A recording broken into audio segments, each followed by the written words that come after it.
How are we supposed to establish digital health, digital well-being? My name's Craig Mattson, and I have the same question many days of my life.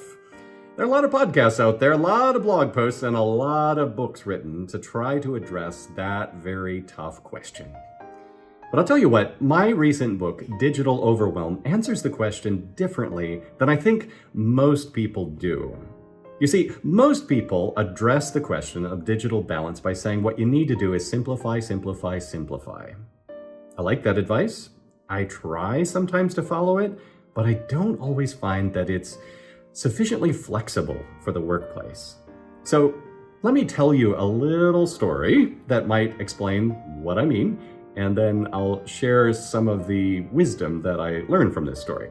So I interviewed dozens of working professionals, Gen Z and millennial professionals, asking them how they were coping with the pressures of the early 2020s. And what I learned was sometimes jaw-dropping.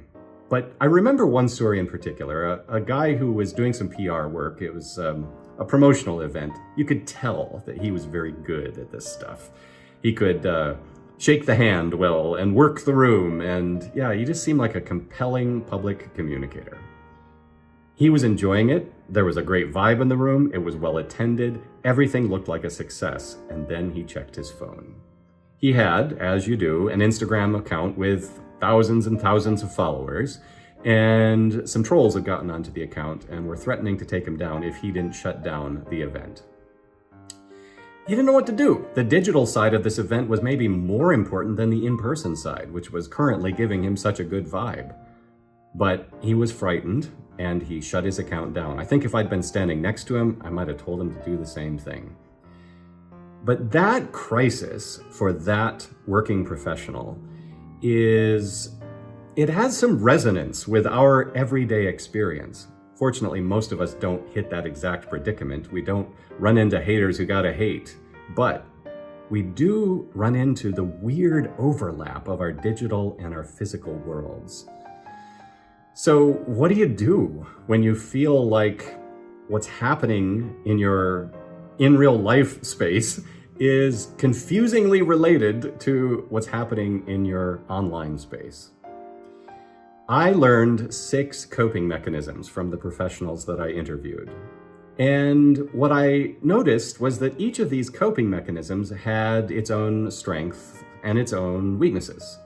And so basically the chapters of my book explore these 6 coping, as I called them, modes of communication. So let me give you a quick example.